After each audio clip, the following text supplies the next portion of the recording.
Hoy vamos a ver la manera como se montó el virreinato del Perú, el fin del mundo de los incas y el comienzo del virreinato del Perú.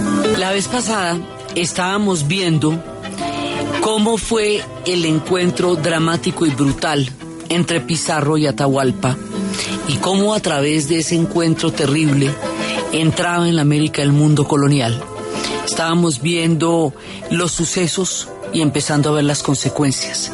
Pablo Neruda, nuestro muy querido Pablo Neruda, al que hemos citado en toda la serie de Chile, escribió en su obra, en uno de los libros más impresionantes, El Canto General, describe de esta manera en su poética, en este enorme fresco que hace de la historia de América, eso que pasó entre Pizarro y Atahualpa. Dice así: en Cajamarca empezó la agonía. El joven Atahualpa, estambre azul, árbol insigne, escuchó el viento traer el rumor del acero. Era un confuso brillo y temblor desde la costa, un galope increíble, piafar y poderío, de hierro y hierro entre la hierba. Llegaron los adelantados, el Inca salió de la música rodeado por los señores. Las visitas de oro, planetas, sudadas, barbudas iban a hacer reverencia.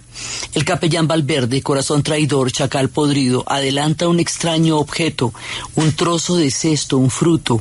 Tal vez aquel planeta de donde vienen los caballos. Atahualpa lo toma. No conoce de qué se trata, no brilla, no suena, y lo deja caer sonriendo. Muerte, venganza, matad que os absuelvo. Grita el chacal de la cruz asesina, el trueno acude hacia los bandoleros, nuestra sangre en su cuna es derramada, los príncipes rodean como un coro al Inca, a la hora agonizante.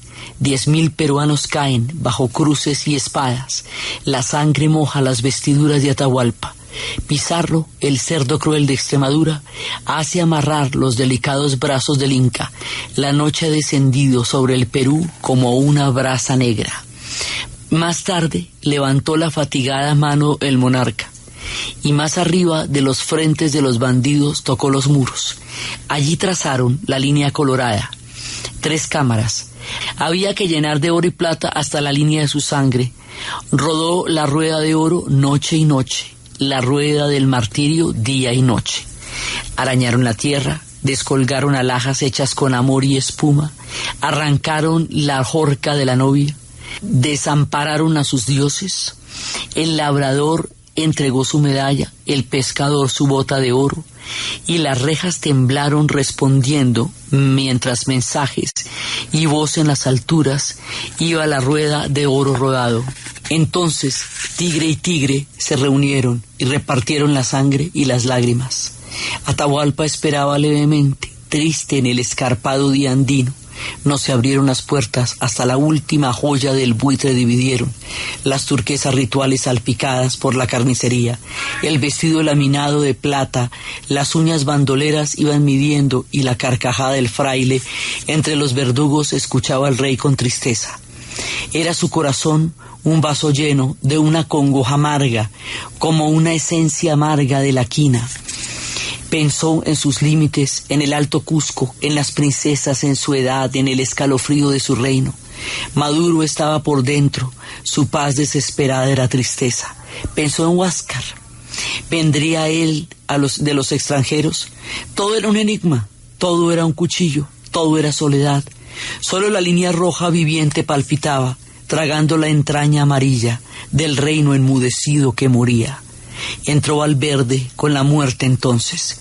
Te llamarás Juan, le dijo, mientras preparaba la hoguera. Gravemente respondió, Juan me llamo para morir, sin comprender ya ni la muerte. Lo ataron del cuello y un garfio entró en el alma del Perú. Con este testimonio desgarrador del canto general, Pablo Neruda nos da su visión del dolor de la muerte de Atahualpa, y el fin de la hegemonía de los incas, que como estábamos viendo la vez pasada, significaba el fin de la hegemonía de más de 5.000 años de evolución, desarrollo, civilización y reinado del mundo indígena del Perú, a manos de otra propuesta histórica completamente diferente que venía de España. Habíamos hablado de cómo ya en el proceso del Perú, la cosa no es como en México, con donde 15 años antes, de todas maneras, Cortés había intentado de una u otra manera conocer el mundo de Moctezuma y el mundo de los aztecas, y había entrado en contacto con los tlaxcaltecas y había conocido a la Malinche. Digamos, ahí había habido una especie de contacto, de conocimiento de dos mundos, que terminó muy trágicamente, que terminó con la caída del imperio azteca, que terminó con la muerte de Moctezuma. Pero ese primer contacto, esa primera aproximación, fue por lo menos un reconocer de alguna manera al otro. Aquí no. En el Perú no hubo ni siquiera esa mediación. El resultado igual fue el mismo, ¿no? Los aztecas también fueron exterminados y cayeron. Pues no exterminados, porque exterminado no fue nadie acá. De todas maneras, o sea, estas culturas siguieron existiendo, pero sí hubo una catástrofe demográfica de proporciones absolutamente impresionantes, tanto en el Perú como en México. Pero ya en el caso del Perú, la vez pasada estábamos viendo cómo no había ninguna mediación. Ya venían era por el saqueo y por el pillaje, porque ya montadas las expediciones, cada una de estas expediciones tiene que ser reembolsada, ya sea porque la inversión es muy alta, o ya sea porque hay una deuda que hay que pagar con el dinero que se consiga, con el botín que se consiga de la expedición. Así que en el momento en que Pizarro llega a encontrarse con Atahualpa, no tiene ya ninguna intención de mediar con él, ninguna intención de entrar en contacto con los incas, sino que va directamente por la búsqueda del oro y de las riquezas, que le han dicho en Panamá que hay un reino abajo, como en el Perú, donde hay una gran cantidad de oro. Entonces ellos ya vienen en un plan abierto de saqueo para recuperar una inversión. Habíamos hablado de que aquí el tema sí era del billete puro y duro, digamos, no hay ningún tipo de percepción de contacto, como sí lo hubo, aunque sea con los aztecas inicialmente, y como lo habría de una manera completamente diferente y particular en las misiones del Paraguay, donde el contacto con el mundo europeo fue totalmente diferente. Aquí fue por el billete y a lo que vinimos. Entonces estábamos viendo pues todo lo que fue la traición, llenar el cuarto de oro que le pidieron, lo llenó de oro de todo el imperio, y aún así, a pesar de haberle dado la palabra, lo van a detener, luego le inventan un juicio por rebelión y finalmente lo van a ejecutar. Y al ejecutar a Atahualpa y al haber muerto Huáscar en todo este berenjenal, que no sabemos si lo mató Atahualpa o en confusos hechos, los historiadores tienen diferentes versiones al respecto, pues en ese momento ya el imperio no tiene cómo defenderse de lo que está pasando. Atahualpa subestimó la ventaja numérica de los incas frente a los españoles, porque además él lo que veía era un pequeño grupo y no imaginaba que el grupo venía en una misión de guerra y de saqueo, sino que imaginaba que venían en una visita de aproximación como las que ellos tenían normalmente. Entonces, pues por eso era que no estaban armados ahí en Cajamarca ni nada, porque de eso no se trataba, no había un plan de guerra en ese instante. Y por el otro lado, pues al morir Huáscar, entonces además Atahualpa pensaba que de golpe ellos podrían hacer una alianza con Huáscar. Eso no ayudó, estábamos en la mitad de una guerra civil. Entonces había había un problema de fractura del poder dentro de los incas, que hizo que no hubiera una capacidad de respuesta. Ahora, algunos de los incas, de algunos de los pueblos dentro del imperio inca, que no estaban conformes del todo con el imperio, digamos, no todo el mundo estaba contentísimo, si había un gran consenso, pero no todo el mundo estaba dichoso, porque con los imperios no todo el mundo está dichoso, hicieron alianzas con los españoles.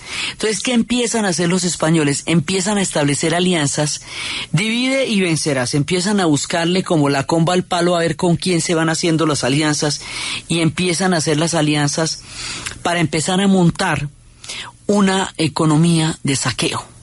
Entonces, aquí vamos a pasar de una economía comunitaria que tiene como finalidad alimentar a toda la gente del imperio, a una economía de saqueo que tiene como finalidad extraer todo el oro y la plata posibles para llevarlos a España y de esa manera crear el gran imperio español que se va a hacer en América a partir de la conquista a partir de la hecatombe del pueblo azteca en México y del pueblo inca en el Perú. Y es sobre estos dos grandes imperios que se va a montar el imperio español, tan grande como lo fue para el mundo indígena, el mundo azteca y el mundo inca, será para el mundo español el virreinato de la Nueva España y el virreinato del Perú. O sea, lo que es el imperio propio se va a montar es sobre estos dos ejes, al norte sobre los aztecas, al sur sobre los incas. Son la gravitación, el eje, el centro, el corazón de todo el proyecto español. Esto va a ser como la India para los ingleses. Va a ser como Jamaica para los ingleses en el Caribe. El puntal, el centro, el corazón, lo que le va a dar toda la importancia al futuro imperio español que se va a montar sobre estas condiciones va a ser el Perú, el virreinato del Perú en América del Sur y el virreinato de Nueva España, hoy México, en América del Norte. Entonces, ese es el proceso que vamos a contar. ¿Cómo se monta una película de este tamaño?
Aquí hay varias etapas. Hay una primera etapa que es el encuentro con este gran imperio y es el momento en que matan a Atahualpa y es el momento en que empiezan las alianzas con los pueblos que consideran que al aliarse con los españoles pueden tener una condición más preponderante o importante dentro del imperio.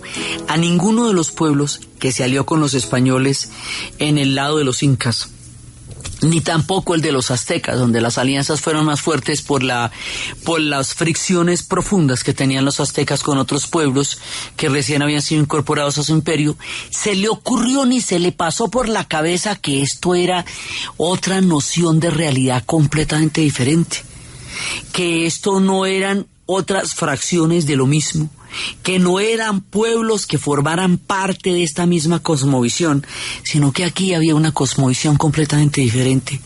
Aquí había una intencionalidad histórica totalmente distinta, que la preponderancia de poder que ellos buscaron, en realidad lo que hizo fue ayudar a socavar y a minar la existencia misma de todo el mundo indígena.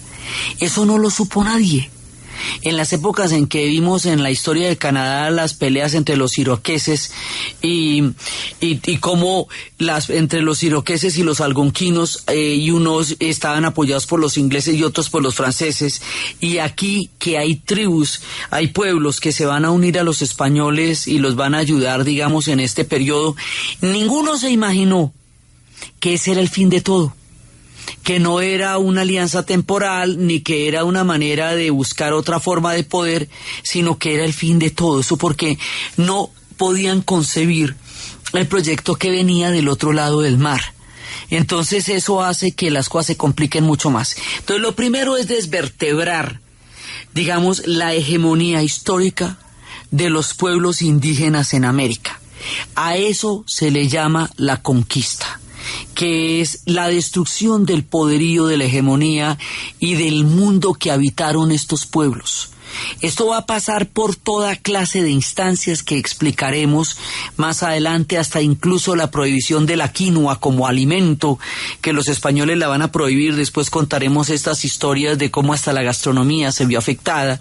Entonces, el concepto de la tierra es totalmente diferente.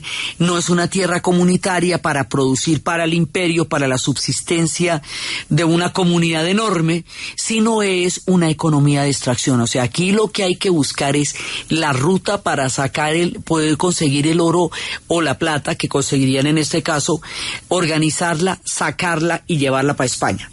Todo lo que usted consiguiera, de eso había que llevarle 1/5 a la corona, el quinto real, que es, digamos, lo más importante de todo, es el quinto real.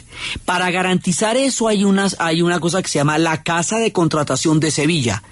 Por eso era que, de ahí era que nombraban la gente y ahí era que se legitimaba todo, a través de la Casa de Contratación de Sevilla. Ya en este momento existía la Inquisición, así que eventualmente va a llegar al Nuevo Mundo, porque como la Inquisición considera herejía todo lo que no profese exactamente sus lineamientos, pues el mundo indígena no lo va a procesar. Entonces pues ya habrá choques con eso más adelante. Pero digamos, hay una serie de instituciones que están allá que se van a ver reflejadas acá. Una es la Casa de Contratación de Sevilla, que es la que garantiza la captación del quinto real. Entonces, lo primero que pasa es que se van a agarrar entre sí los conquistadores, digamos, los españoles que llegaron acá, se van a agarrar entre sí. Entonces, Pizarro, Almagro y Valdivia van a empezar a disputarse el botín de lo que acaban de encontrar.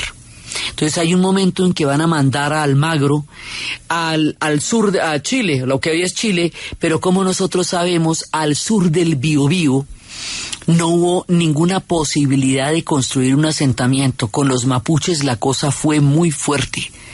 Entonces, cuando vio que ahí no había ninguna posibilidad, que lo estaban alejando de donde sí había, se devolvió muy bravo. Los mapuches los sacaron de allá, y acuerde que a los incas también los sacaron de allá. Los incas no pudieron atravesar el sur del Biobío. Entonces nosotros ya habíamos visto que en el capítulo de las historias de Chile, que de ahí para abajo no pudo hacer nada. Entonces el hombre se devuelve rayadísimo de que lo hubieran llevado por allá donde termina el mundo y donde no había nada chévere, y si se quedaran arriba Pizarro. Entonces se van a agarrar los tres, Valdivia, Pizarro y Almagro. Cuando Almagro regresa, llega todo furioso y empieza a tener choques con Pizarro.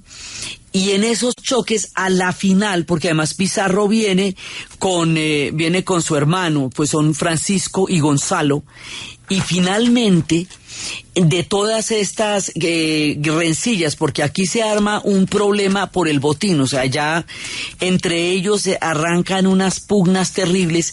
En su momento, cada uno de ellos va a ser asesinado. Más adelante va a ser asesinado Pizarro, Francisco, y después más adelante Gonzalo, y Valdivia también. Entonces todos ellos van a terminar, digamos, de una u otra manera víctimas de sus propias rencillas por repartirse los botines que en ese momento estaban agarrando de todo el mundo inca, que se desgajaba a pedazos. Y en esa época va a llegar un virrey, y al virrey lo matan también. O sea, la cosa era bien complicada. entrada. Llega el primer virrey en 1544, que era Blasco Núñez de la Garza. Digamos, hay una rebelión ahí y terminan matando al virrey. Entonces viene el siguiente virrey que ya dice, bueno, esto es delicadito, hay que hacerlo con calma. Entonces hay un intento por tratar de poner orden, porque esto está salido de todo control. Todos están agarrados entre sí y mandan a un virrey y al virrey lo matan y esto no hay quien lo controle. Entonces va a haber un plan para poder controlar el imperio. Y el plan para poderlo controlar es lo que va a hacer posible la formación de los virreinatos, y eso es lo que vamos a ver después de la pausa comercial. Están pasando muchas cosas, no solamente hay alianzas entre los pueblos que estaban inconformes, también hay rebeliones. Manco Inca Cápac hace una rebelión contra Pizarro y con la entrada allá, y cuando ve el tamaño de los que están las cosas, entonces finalmente se repliega y va a armar el reino inca de Vilcabamba, y ese reino inca va a durar un poco de tiempo aislado, pero resistiendo. O sea, hay focos de resistencia de todas maneras, y hay reinos que están ahí y que van a aguantar un poco, como cuando contábamos en las épocas de la pequeña aldea gala de Asterix y Obelix, que resistieron durante 250 años la dominación de los romanos. Bueno, pues aquí hubo un reino inca, Manco Inca Yupanqui, que va a poder resistir durante bastante tiempo, porque está bastante aislado, el reino inca de Vilcabamba. Esto es una de las primeras rebeliones. Más adelante va a haber otra mucho más grande también, que va a ser la de Tupac Amaru, pero eso es más noche.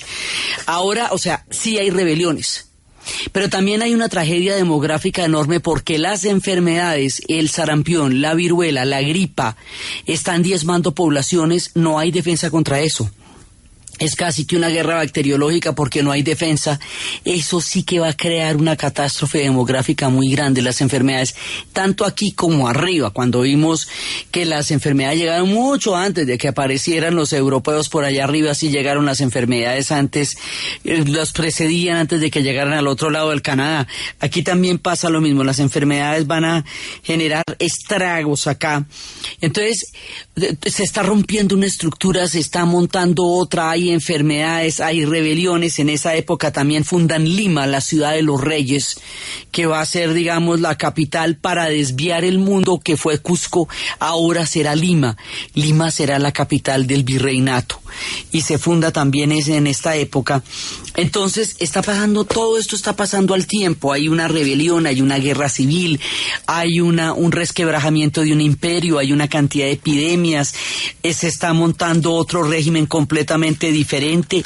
Todo está pasando al mismo tiempo. Ahí está la catástrofe demográfica, se busca una conquista espiritual, hay rebeliones indígenas. Bueno, todo esto es una época sumamente convulsionada. Entonces, la corona española quiere organizar esto. O sea, así como estamos, no vamos para ninguna parte. Entonces, eso hay que organizarlo. Entonces, la primera parte de las organizaciones eran las encomiendas, que era cuando se le daba a uno de estos hombres una tierra y se le daban 500 indios para que trabajaran con él, a los que tenía la obligación de evangelizar, y se le daba un dinero para él, pero él tenía que garantizar el quinto real. El objetivo de la encomienda era garantizar la tributación para el gobierno, para el rey de España. Era para eso que se hacían. Entonces, cuando llegó el primer virrey y empieza a querer modificar las encomiendas por los abusos tan impresionantes que se están cometiendo contra los indígenas, entonces lo que hacen es que lo matan al primer virrey. Por eso el segundo virrey llega y negocia despacito, sin ir a afectar los intereses de manera frontal, pero sí de una manera en la cual se pueda ir organizando alguna institucionalidad. Entonces aquí viene el periodo en que después de todas estas caos, digamos, que es en la primera parte, además estos hombres llegan después de, para llegar allá eso es casi un año, o sea, es mucho tiempo, porque no es solamente la llegada a América, estos llegan a las Antillas, y de las Antillas tienen que quedarse en Panamá, y en Panamá después se van a construir los barcos que se tienen que tomar, como los barcos no pueden cruzar, entonces hay que construirlos en Panamá para cogerlos de Panamá para el Callao, para llegar hasta allá, o sea, esto es bien, bien abajo, miren en el mapa y verá que es bien abajo, y está mucho más allá del mundo de las Antillas. Entonces, para llegar allá, llegan hombres solos, no tenían mujeres, llegan, y la violación sistemática de las mujeres indígenas pues va a ser una práctica generalizada, lo que va a producir un mestizaje hijo de la violencia también, y todo este saqueo. Entonces, esto está manga por hombro. Entonces, lo que están intentando hacer desde España es organizar esto. Y la manera como lo van a organizar es institucionalizándolo. Entonces ahí es cuando van a empezar a montar la Real Audiencia. Y ahí es cuando empiezan a tener oidores, y a tener virreyes, y a tener alférez, y a tener, digamos, todo un organigrama, que después veremos en detalle, sobre cómo lograr, primero, que la tributación sea impecable para España, porque esa es la garantía del imperio, la tributación.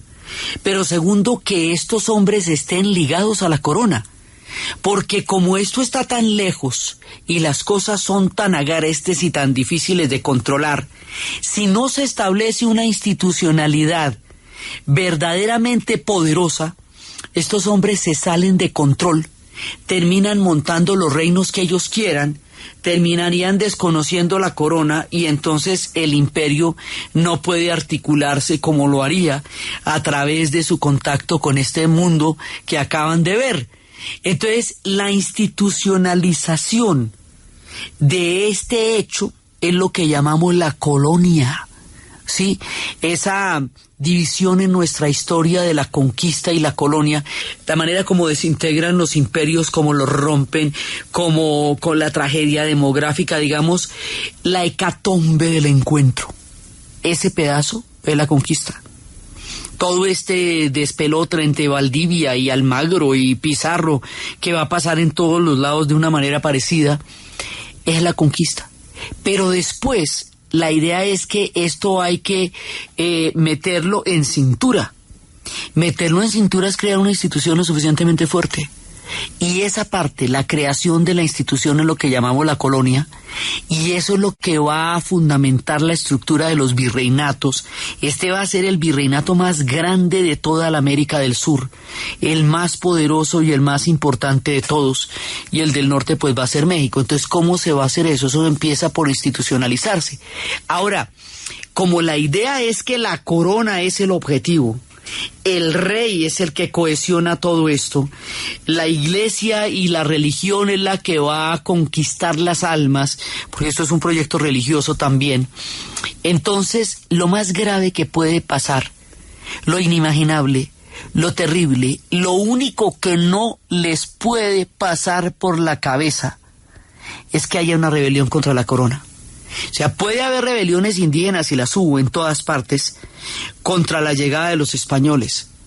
Puede haber inclusive rencillas entre ellos, y las hubo, como estábamos contando.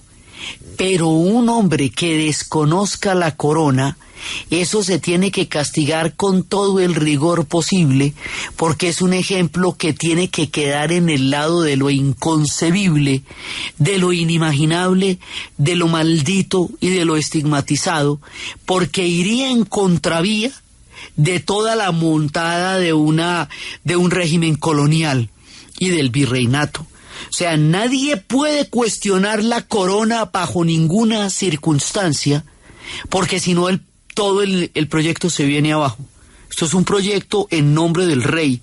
O sea, es diferente, por ejemplo, con los portugueses, donde los bandeirantes tenían una connotación privada, pero estaban, digamos, aliados con la corona portuguesa, pero no era en nombre de la corona específicamente. Aquí sí, aquí la unidad entre el proyecto de colonia y la corona tiene que ser indivisible. En ese momento, cuando se está tratando de estructurar todo, de crear un lazo que verdaderamente sujete los vínculos entre estos hombres que están entrando en estas tierras y la corona, sucede lo que en ese momento sería, como decir, la mayor de las herejías, lo más grave, la rebelión de Lope de Aguirre, lo que sería conocido como Aguirre o la ira de Dios, porque éste se rebela contra la corona. Por eso la historia de Lope de Aguirre es una historia legendaria, terrible y llena de toda clase de hálitos, porque es precisamente lo que más temían y aquello que tratarían de evitar a toda costa, y la manera como manejaron el tema con Aguirre era para dejar el precedente de que eso no podía pasar de ninguna manera. Vamos entonces a contar la historia de Lope de Aguirre.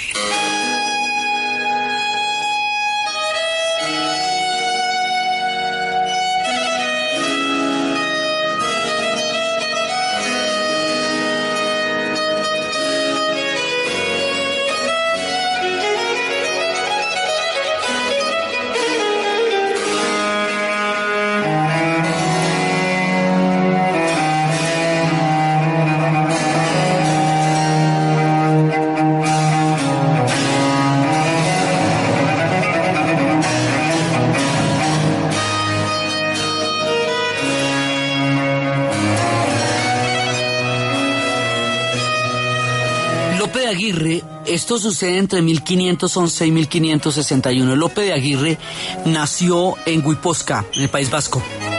Cuando tenía 21 años, llegaron las noticias de los grandes tesoros del Perú a Sevilla, a la casa de contratación. Entonces él decide embarcarse para buscar fortuna en las Indias y va a llegar en 1536. Entonces él originalmente hace parte de la comitiva del virrey Blasco Núñez Vela y participa en las batallas contra la rebelión que hubo de colonos que encabezó Gonzalo Pizarro, y como en esa rebelión es derrotado y asesinado el virrey, entonces huye hacia Nicaragua. Luego vuelve al Perú en 1555, lo juzgan, lo sentencian a recibir azotes en la picota, pues que era un palo que ponían en el centro de la plaza, y Francisco de Esquivel lo condena por incumplir las leyes nuevas, que eran las reformas que estaban intentando hacer para institucionalizar, y entonces con las cuales se trataba de buscar la protección de los indígenas acerca de todos los abusos sin límite que se estaban dando. Entonces, cuando castigan a Lope de Aguirre busca de ahí en adelante al juez para vengarse de él por haberlo condenado a los azotes. Lo busca, lo persigue por Quito, por Cusco, y finalmente lo va a asesinar. Entonces, a Lope de Aguirre lo van a condenar por el asesinato de este juez, pero luego lo indultan. Él se mete en la expedición de Alonso de Alvarado, y la cual tenía la idea de derrotar a Francisco Hernández, y el hombre sigue de rebelión en rebelión, organiza un ejército en Cusco para intentarse tomarse Lima, que es la ciudad de los reyes, la sede de la Real Audiencia. Lo detienen, lo condenan a ser ejecutado, se embarca de nuevo, organiza otra expedición y empieza a buscar el tesoro del Dorado. Una expedición que está a cargo de Pedro de Ursúa. Y lo que decían era que era una estrategia para alejar a los soldados del Perú y a todos estos mercenarios, porque cuando empieza la noticia de que el Perú es un reino muy rico, entonces empieza a llegar gente de todas las Antillas, todos los que se estaban muriendo de hambre en las islas del Caribe se van buscando, entonces llegan legiones de mercenarios y esto se vuelve muchísimo más grave. Entonces el hombre organiza una expedición que se va por el río Marañón, y por eso se van a llamar los Marañones de Lope de Aguirre. Entonces después participa en el derrocamiento de Ursúa, y el sucesor de él, de Guzmán, toma el control de la expedición, se mete por el Atlántico y llega se rebela, y aquí está lo grave. Declara la guerra contra el Imperio Español y se proclama príncipe del Perú, de tierra firme y de Chile. ¿Ustedes se imaginan lo que significa esto en este momento de la historia? Entonces, eso de declararle la rebelión y declararse príncipe del Perú, es desconocer la corona. y desconocer la corona es ir en contravía de todo el proyecto, es lo más grave que puede pasar. Y imagínate, príncipe del Perú y de tierra firme. Entonces el hombre sigue y toma por asalto la isla de Margarita y luego la va a dejar abandonada. Esto fue en 1561 y entonces la idea de Aguirre es tomarse Panamá y desde Panamá atacar el Perú, pero luego él va a ser asesinado en Barquisimeto porque las tropas españolas están acantonadas en Mérida y allá lo esperan. Antes él ha matado a su hija Elvira para evitar que la violen y que viva como la hija de un traidor. Entonces finalmente cuando a él lo van a coger, lo van a apresar, entonces ahí lo juzgan. Le cortan la cabeza, le desmembran el cuerpo se lo echan a los perros, le hacen un juicio post-mortem donde lo declaran culpable de delito de lesa majestad. O sea, le hacen todo lo que le puedan hacer de malo a alguien para que quede claro que una cosa así no puede volver a pasar. La historia de Lope de Aguirre fue llevada al cine en 1972 por el cineasta alemán Werner Herzog, y la protagonizó Klaus Kinski como Lope de Aguirre, y su hija era Natasha Kinski, que era una preciosita en ese momento. Y esto es una epopeya cinematográfica del mismo tamaño de la aventura de Lope de Aguirre, digamos, filmar eso en el Perú también, o sea, fue una cosa impresionante esa cinta, esos monumentos fílmicos que hacía Herzog, que además decían que también era un maltratador él mismo para filmar contra la gente del Perú. Pero esa película va a inmortalizar a Lope de Aguirre y va a, digamos, dar la relevancia de un hombre que fue declarado totalmente maldito en su tiempo por tratar de hacer de algo tan impensable como desconocer la mismísima corona española en el tiempo en que se estaban intentando asentar este proyecto gigantesco que era haberse encontrado con un mundo que nadie se imaginaba que existía y que habría de darle a España la condición de imperio. Para que España pudiera llegar a tener la condición de imperio, una cosa como la de Lope de Aguirre tendría que haberse erradicado de raíz, o si no sería un ejemplo a tomar por otros que sería del todo impensable en una época en que se estaban encontrando con variantes históricas inimaginables. Y mientras todo esto está pasando, algo mucho más, digamos, fantástico e inimaginable de todo lo que está pasando aquí va a ocurrir en el Perú. O sea, ¿por qué este virreinato va a ser tan grande? ¿Por qué esto va a ser tan poderoso? ¿Qué lo hace tan único a ellos y a los aztecas?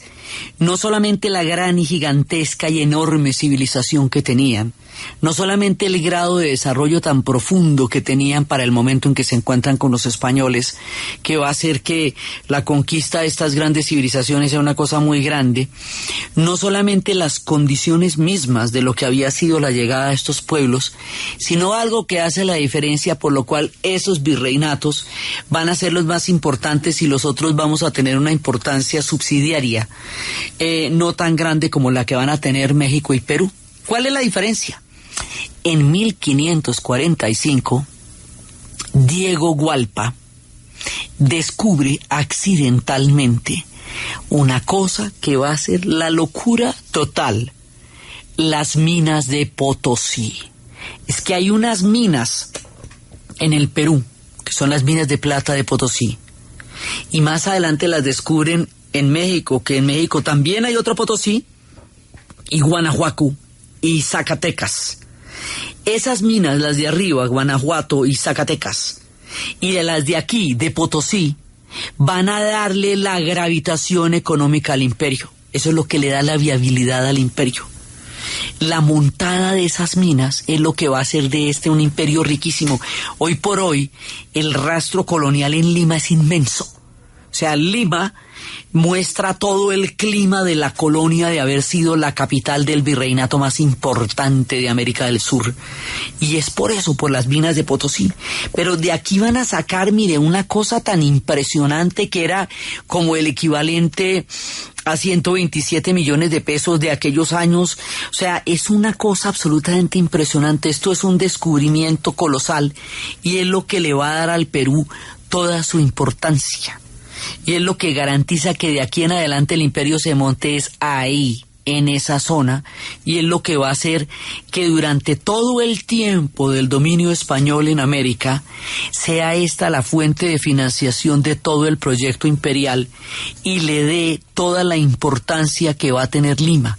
Lima recién fundado después de esto, después de la estructuración política institucional, y después de del tema de la casa de contratación, y después de que logren calmar el clima caótico y belicoso de las primeras etapas, van a montar un virreinato gigantesco.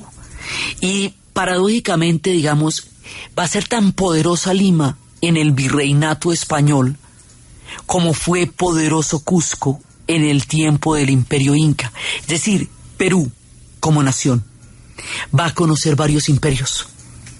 Uno fue todo el Imperio Inca, con todo lo que lo precedió, y otro va a ser el Imperio Español. El Imperio Español, propiamente dicho, es el que van a conocer los peruanos. Y eso es parte fundamental de toda la historia del Perú.